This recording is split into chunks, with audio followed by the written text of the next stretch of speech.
I had a close friend in Busan these past few years. He had a strong Daegu accent, was very generous with money, was gay, and a bottom. I heard his family had always been pressuring him to marry and have children. His parents had issued an ultimatum that if he didn't bring a girlfriend home this year, they would disown him.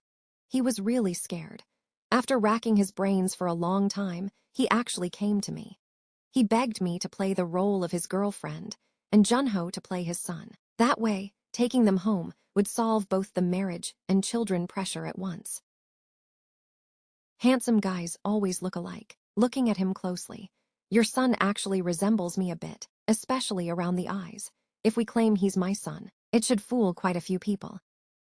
Then we'll say, I came to Busan for you, that we already have a child together, because you didn't want to face the in-laws. I respected your wishes, which is why I never brought you to Daegu. Jungkyung came to Busan, clearly to pick up guys. It had nothing to do with me. I naturally didn't want to get involved in this mess. But when he transferred $2 million into my bank account to hire me for this act, I shamefully agreed. I was aloof during my student days. After entering society, I realized how hard it is to earn money, especially when raising a child. Faced with such a huge sum, I truly couldn't refuse. I could only silently apologize to Jungkyung's parents in my heart, and took Junho to Daegu. Jungkyung told me that I just needed to meet his parents, have a meal together, stay in Daegu for a week, and that would be the task completed. The requirements weren't excessive. I nodded in agreement. When I boarded the plane to Daegu, I thought of that man. I was afraid I would run into him in there, but after thinking it over, I felt I was worrying too much. Daegu had so many people. How could I just happen to meet him? People just don't have that deep a connection. Junho sat obediently beside me. After listening carefully to what I told him to do, he nodded emphatically. Mommy, don't worry, I remember. I told him we were helping Uncle Jungkyung act out a play. He was smart. He remembered things after being told once. I wasn't worried he would give it away.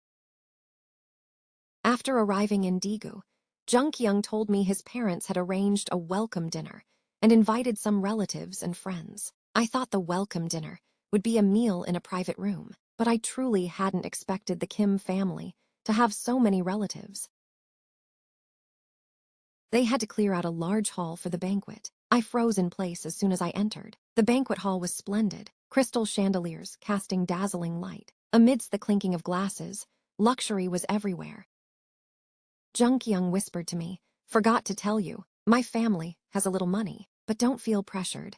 My parents are just gullible with money. Act normally, we can fool them.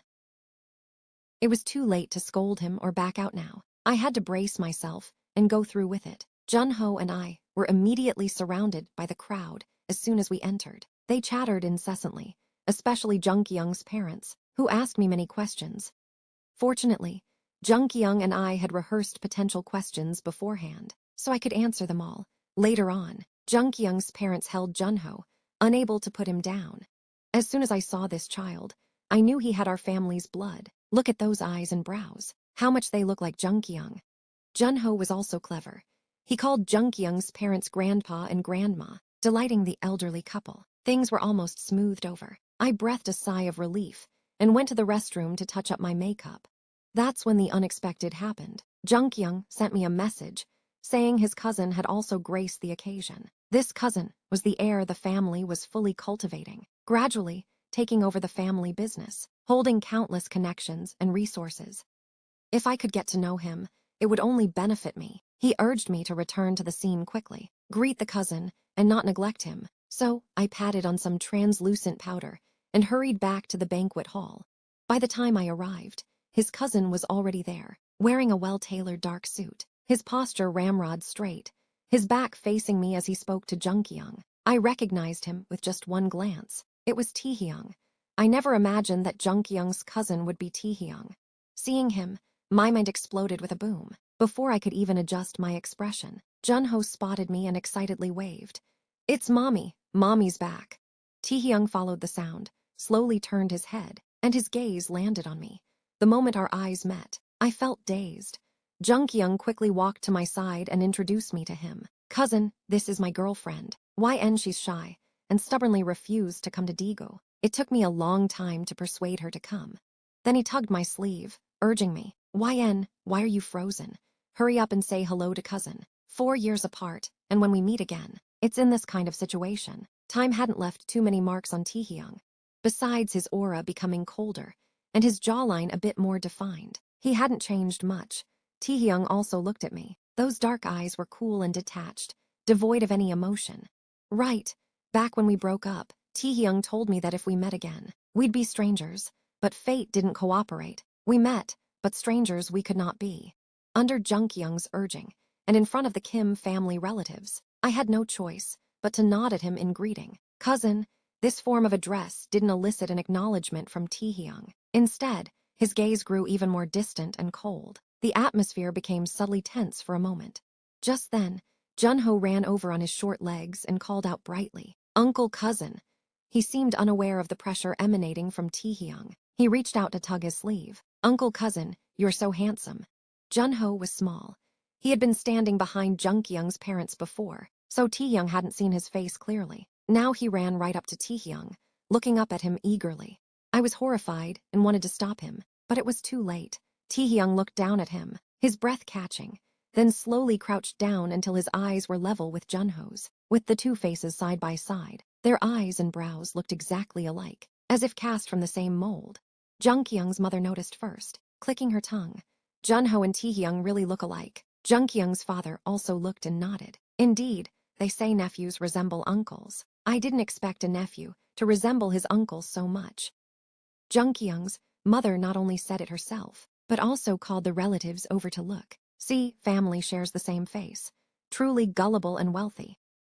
Without a single shred of cunning, I wanted to bring Junho back, but now I was blocked by the crowd. Amidst the clamor, I heard Taehyung soften his tone and gently ask him, "What's your name?" "Junho, and you, how old are you?" My heart instantly leaped into my throat. Junho was 3 years old. If he answered truthfully, Taehyung would only need to calculate slightly to realize that Junho was conceived while we were dating in Australia, and that Junho was his son. He was so opposed to marriage and children. I didn't know how he would react upon finding out. If possible, I hoped he would never know. Junho reached out to straighten his collar and answered in a childish voice. "I'm almost 3 years old." Hearing this, Taehyung lowered his eyes gently and released the hand resting on Junho's shoulder. Almost 3 years old. Judging from the timeline, it couldn't be his child.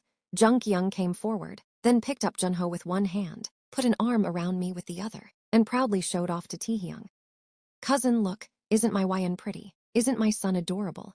Now I have both a wife and a son. No more worries about being pressured to marry or have kids. How about you? Still not married? Seeing me so happy, are you especially envious? Want me to introduce you to someone?"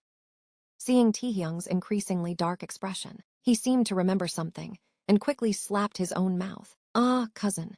Sorry, I forgot you have commitment phobia and hate kids. My brain malfunctioned. I shouldn't have spoken nonsense." Taehyung didn't respond.